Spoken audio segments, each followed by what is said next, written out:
física. Ali nós temos uma ampola de raio-x, é o esquema de como é que funciona dentro de uma ampola de raio-x. Só a questão da montagem dela, como que seria. A gente vai passar os passos para vocês, como foi idealizado. Pode passar. Mais um, essa daí é a base de óleo, interessante também.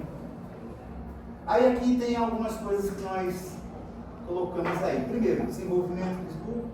Desenvolvimento foi a divisão de grupos, produção de materiais, aula de laboratório, confecção da logo que está exposta lá na sala, exatamente para poder caracterizar na sala, montagem do painel e primeiras práticas.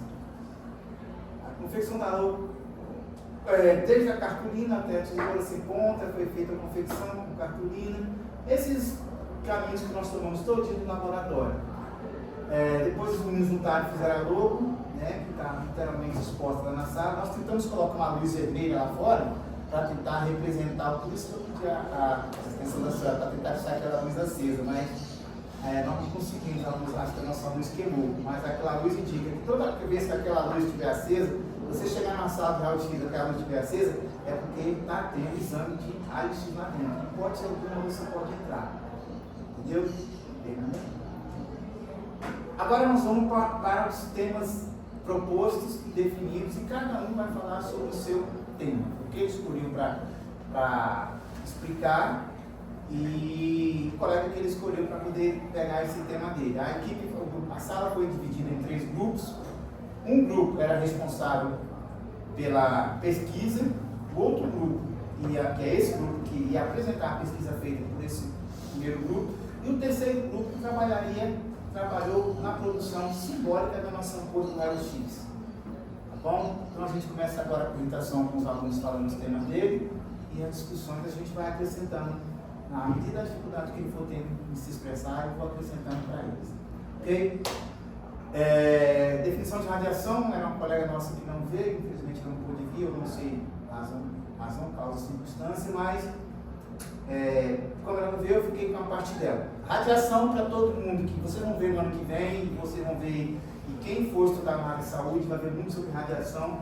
De forma bem genérica, é o transporte de energia de um ponto a outro em altíssima velocidade. Na maioria das vezes, podendo alcançar a velocidade da luz. Um exemplo bem clássico disso seria uma radiação, uma caneta laser, uma radiação luminosa, ok? Provavelmente também uma radiação sonora. A diferença é que a radiação sonora ela viaja na velocidade menor, mas de um modo geral a radiação ela é o transporte de energia de um ponto ao outro, levando em consideração a sua velocidade, que é altíssima. O segundo tema é definição de radiação eletromagnética. Ana Luísa? Boa tarde, gente. Meu nome é Ana Luísa e eu vou falar sobre radiação eletromagnética. Radiação eletromagnética é a propagação de energia por meio de ondas eletromagnéticas. Essas ondas eletromagnéticas elas são oscilantes e perpendiculares. Elas são formadas por campos elétricos e magnéticos oscilantes e perpendiculares. Elas podem se propagar no vácuo, ou seja, elas não precisam de um meio material para poder se propagar, por exemplo, no ar, no mar ou no vidro. E quando elas se propagam no vácuo, elas atingem a velocidade da luz, uma velocidade de aproximadamente 300 micrômetros. Mas elas também podem se propagar em meios materiais, como o vidro, a água e o ar. E quando isso acontece, a velocidade diminui. A radiação eletromagnética está muito presente na nossa vida, seja no Wi-Fi, no Bluetooth, na cozinha, quando a gente usa micro-ondas, ou quando a gente vai fazer um exame de raio-x. E uma característica muito importante das ondas eletromagnéticas é que elas são multidimensionais, ou seja, elas podem vir de todas as direções.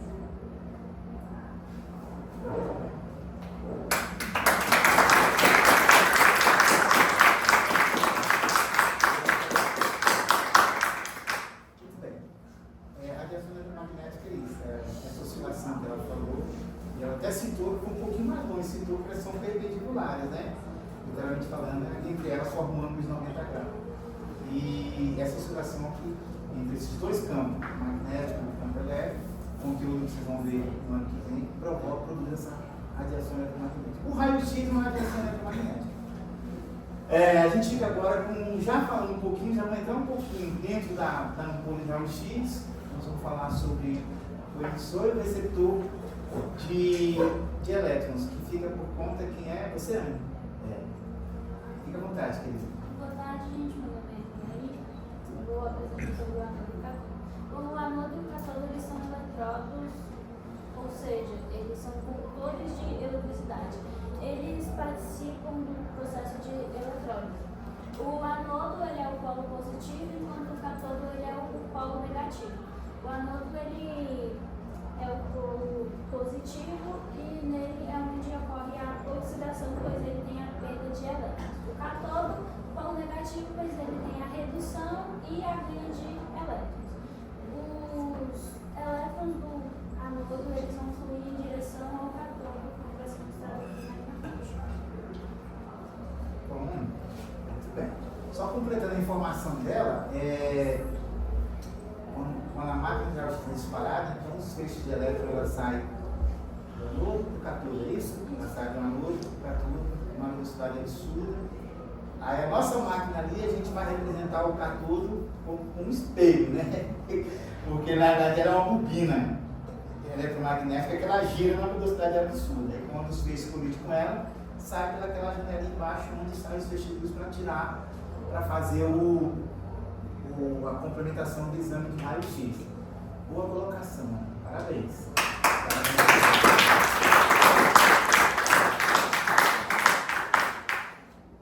Ellen? Bom, meu nome é Ellen, né? Eu vou falar sobre o aspecto de cores. Então, o aspecto de cores é quando a luz branca passa... quando a luz branca é separada de... Sabe, ela entra em separação. E aí ela cria outras cores que ficam visíveis aos nossos... ao olho humano.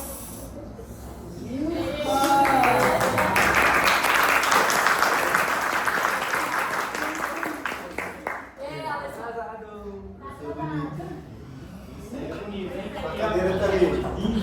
Menino. Tranquilo, que hoje nós não vamos brigar, não. Senão as coisas aqui. Vamos lá, Carlos, você está perto da minha coordenadora. Ok, aí continua. O espectro de cores ele funciona como um prisma, né? Como você dizendo. Sim.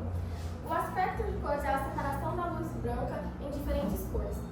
Então, isso acontece quando a luz branca passa por um prisma com gotículas de cores que divide ela em outras cores. Isso acontece por conta da dispersão da luz. Então, cada uma vai para um ângulo diferente. Então, sendo assim, né, a luz vermelha é o que tem comprimento de ondas maiores e a luz violeta tem comprimento de ondas menores. Um exemplo claro de aspecto de cores é o arco-íris mesmo. É isso. Muito bem. Muito bem. Quero dizer que é o seguinte, existe um padrão de tamanho e de frequência para cada cor. Alguém vai falar sobre isso aí também. Entendeu? Existe um tamanho padrão e uma frequência. Se eu tenho uma situação onde eu tenho uma frequência muito baixa, aí o comprimento de onda ele se torna maior. Se eu tenho uma frequência muito alta, aí o comprimento de onda se torna menor. Se torna menor, porém a frequência se torna mais agressiva. Muito bem, parabéns, né? O próximo tema ficou por conta do nosso querido William Bonner. Olha a voz desse garoto. Esse defeito de produção de paz. Na verdade é uma lombarde, quase não tem. Ele vai falar sobre a interação da radiação com a matéria, sobre o efeito de produção de paz. Temas que foi apresentado pelo terceiro ano, na sexta-feira passada também, lá na quadra. Vamos lá, meu garoto. Meu nome é Pablo, hoje eu vou falar sobre produção de pares. Esse termo ele é referente à criação da partícula elementar juntamente com a sua antipartícula. E também vale lembrar que ambas são geradas simultaneamente a partir da energia. E elas só podem ser geradas se a energia for maior que 1,02 MeV. Exatamente. Elas só podem ser geradas a partir disso. E também elas também são geradas a partir do fóton ou do bóson neutro. E também um exemplo clássico da produção de pares é sobre o elétron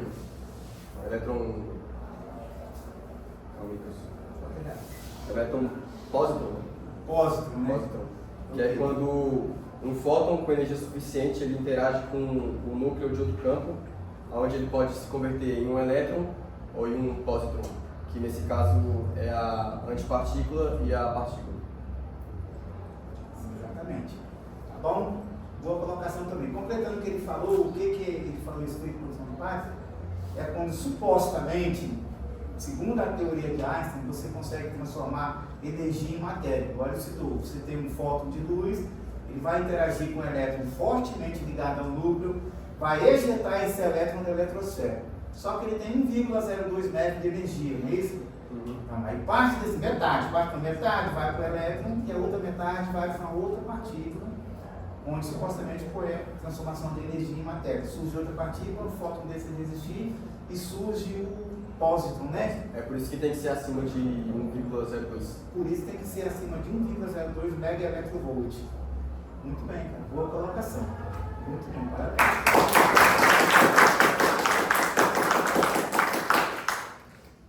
David. Boa tarde, meu nome é David. Vou falar um pouco sobre o efeito fotoelétrico. Fóton vem de luz e elétrico vem de eletricidade. Beleza. No final dos anos 1900, um cara conhecido como Rex, elaborou um experimento que ele explicava isso aí, né?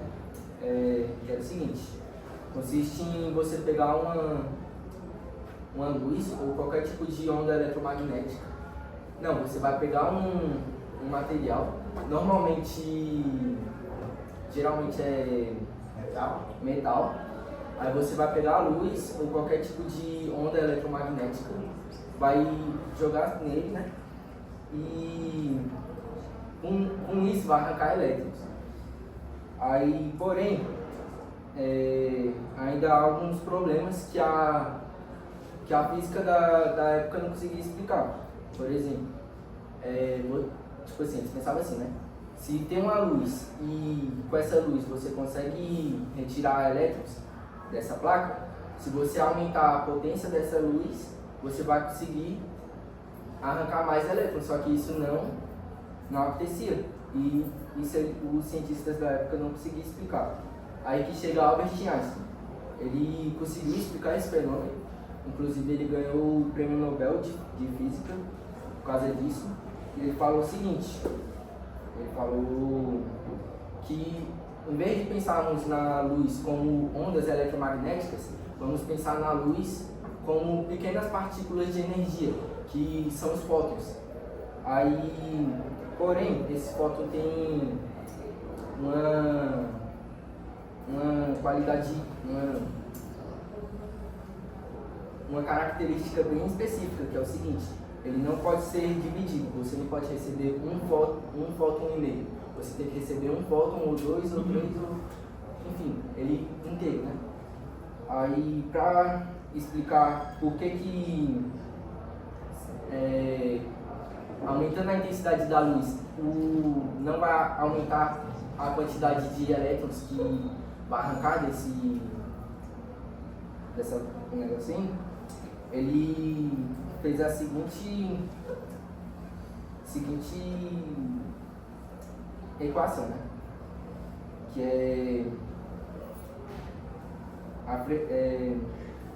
é igual a HF, né?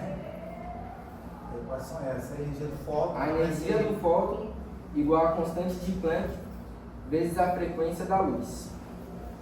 É isso.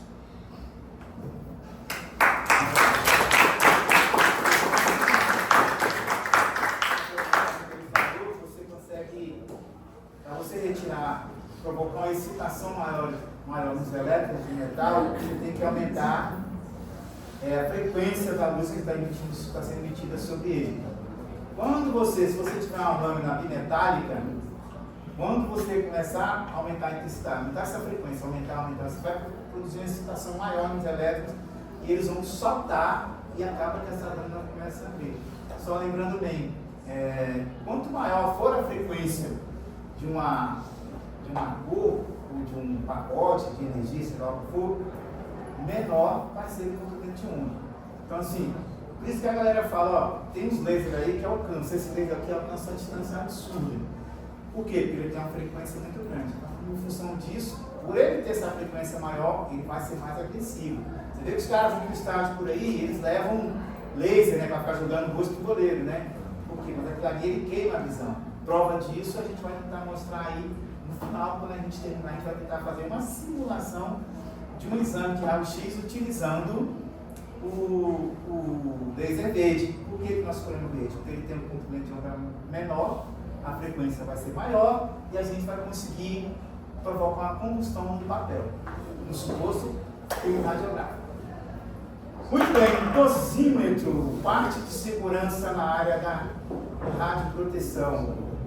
Olá, boa tarde. Eu sou a Isabelle e eu vou falar sobre dosímetro. Dosímetro é um equipamento radiológico utilizado para controlar a radiação. O dispositivo tem a função de medir níveis de radiação recebidos. Fazem com que sejam analisadas formas de segurança para o indivíduo. Está disponível em dois modelos, que é o individual e o padrão. Tem a capacidade de medir grandezas radiológicas e instrumentos capazes de oferecer resultados do corpo todo ou de determinado tecido ou apenas de um órgão. E trabalha com bastante precisão.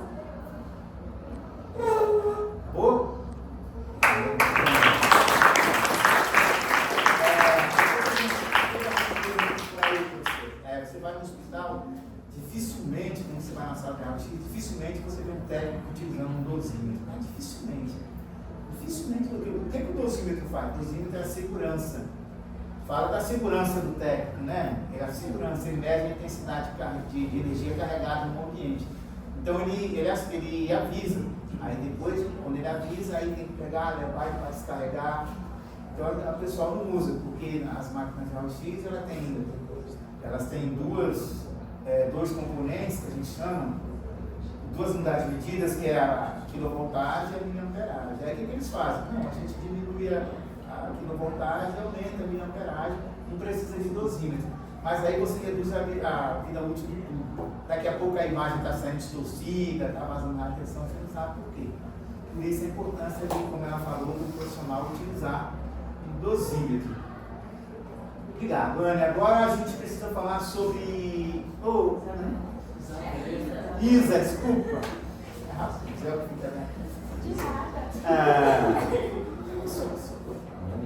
Agora o Leonardo vai falar sobre... Você, Leonardo? Sobre a constituição do filme radiográfico. Olá, boa tarde. Meu nome é Leonardo e eu vou falar sobre o filme radiográfico. O filme radiográfico é um material sensível à radiação e capaz de armazenar imagens feitas por raio-x ou outras radiações ionizantes.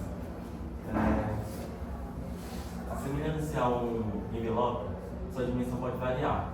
Porém, o tamanho mais comum é o tamanho 2. Ele é 3 por 4 centímetros. É como se fosse uma foto de arquivo, né? Ele é composto por partes. Uma delas é a película radiográfica. Essa película, dentro dela, há a emulsão. A emulsão é a base de todo o material, porque é ela que consegue captar e armazenar essas imagens feitas por raio-x. Ela é composta por cristais de prata extremamente sensíveis. A velocidade de geração dessas imagens depende do diâmetro desses cristais. Quanto menor o diâmetro desses cristais, mais demorado vai ser para fazer essas imagens, e quanto maior, mais rápida vai ser. As velocidades variam entre a mais lenta, que é D, e a mais rápida, que é F. As velocidades A, B, C foram totalmente retiradas de mercado e seu uso é bastante variado na medicina, na odontologia e também na indústria. Na medicina, ele é usado como raio-x por fraturas, ossos, dentre outros. Na odontologia, é usado como mapeamento da arcada dentária, para ver se tem cárie e outras coisas. E na indústria é usado para inspeção de equipamentos. É isso. Olha,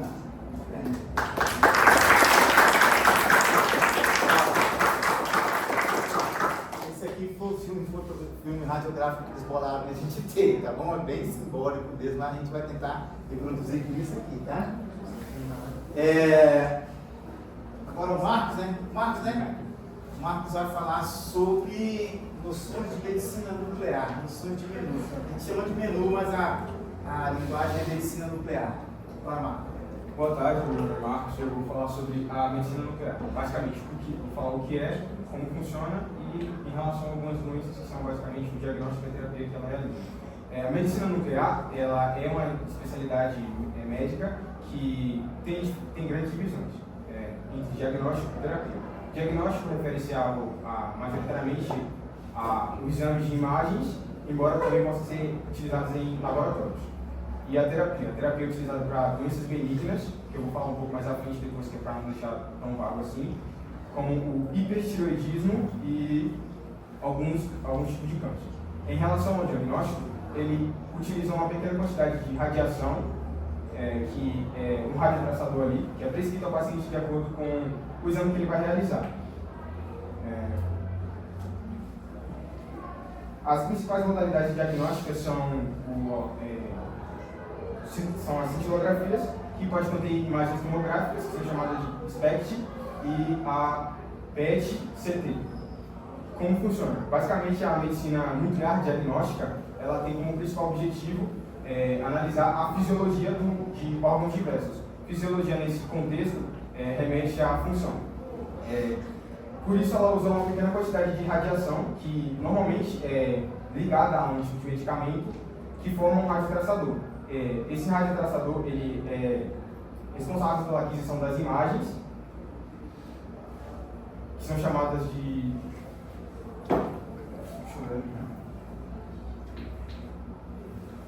Enfim, esse radiotraçador é específico para analisar a funcionalidade de órgãos específicos, como por exemplo sistemas, e detectar alguma anormalidade.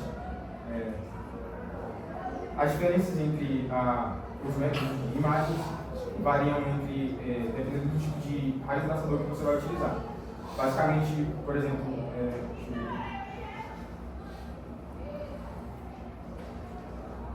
qual é utilizado na aquisição das imagens PET e CT para cintilografias e gama câmera, que é basicamente o tipo de radiação que ele vai utilizar. E é basicamente em relação às doenças, né, que são ali a diagnóstica e a terapia, basicamente doenças benignas são doenças que elas não são progressivas, não causam danos à saúde e não se espalham em determinadas partes, não se espalham por outras partes do corpo. O hipertireoidismo é causado pela produção excessiva do hormônio da tireoide. A tireoide é basicamente uma glândula que é localizada na região do nosso pescoço, que possui formato de borboleta e tem 5 centímetros. Essa glândula remete tecnicamente ao funcionamento geral do corpo e interfere no ritmo dos órgãos. Essa glândula pode ser, esse excesso de hormônio pode ser ativado através de um comando da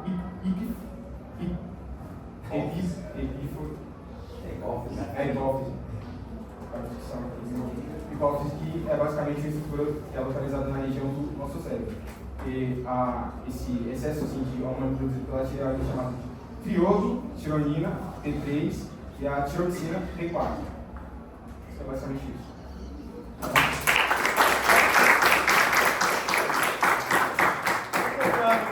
Completando a informação do Marco deu, a medicina nuclear é conhecida, como ele falou também, como uma medicina de radiodiagnóstico, que são diagnósticos por imagem. Essas medicações, elas foram criadas a partir da evolução da medicina nuclear, né? O rompimento de núcleos atômicos, eles conseguiram criar muita coisa. Por exemplo, hoje em dia, você tem estudos que comprovam que as células cancerígenas, elas se alimentam da glicose do corpo. A maioria delas, né, se alimenta da glicose do corpo. E essas medicações, elas têm um caráter similar à glicose. Então, o que acontece? Se o paciente precisa fazer um exame desse, tem medicações dessas que eles tomam e o médico fala o seguinte: tem lactante em casa? Tem. Não, então se afasta. Tem doce? Tem, se afasta. Tem dessas medicações que eles tomam que elas são literalmente compostas de radioativos. Então elas são, como ele falou, são radiotraçadores. Por quê?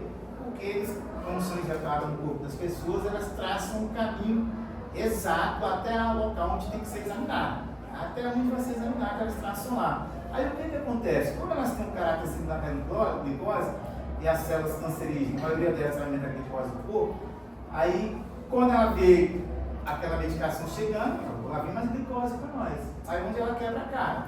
Quando o contraste alcança a região, aí ela fala, agora eu vou me dar bem de novo. Só que quando ela tenta se apoderar dessa medicação, a suposta glicose que vai alimentar ela, aí ela começa a transmitir informações. Primeiro, informa cintilações, que são pontos de luz. Depois, pulso elétrico, que vocês vão entender no terceiro ano o que é. E por final, a imagem, que é o resultado do exame que sai. Por isso que eles são chamados de radionuclídeos, radiotraçadores, radioisótopos, e tem essa finalidade. Isso tudo surgiu com a evolução e com a chegada da medicina nuclear. Boa, Marco. Muito bem. Boa colocação. Agora a gente vai falar um pouquinho com a... Você fala o nome que eu não vou errar. Professor. Radiação corpuscular. Oi? Oi? Posso falar? Sim, pode. Radiação corpuscular, quem vai falar é a coleguinha da dela.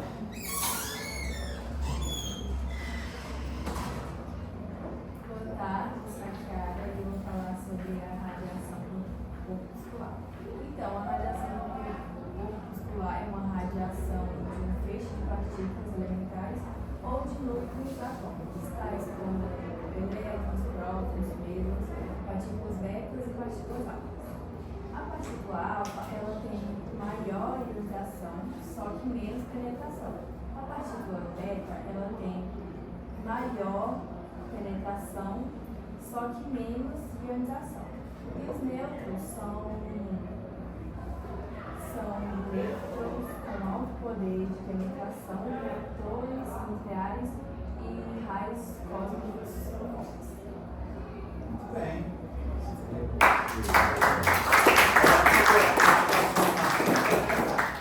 A radiação alfa, beta e gama. Uma é mais agressiva, a outra não agride tanto, mas aí a última que agride mais, que é a partícula gama, né? Que é a radiação, literalmente falando, radiação eletromagnética.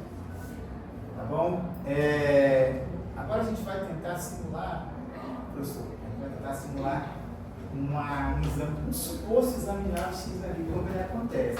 Do lado de cá, nós temos onde vai sair o suposto feixe de elétron, que ele vai atravessar a ampola até colidir do outro lado, né? Anodo, meninas? Ele sai do anodo e lá o cátodo. Ele sai aqui do polo negativo e do polo positivo, aonde ele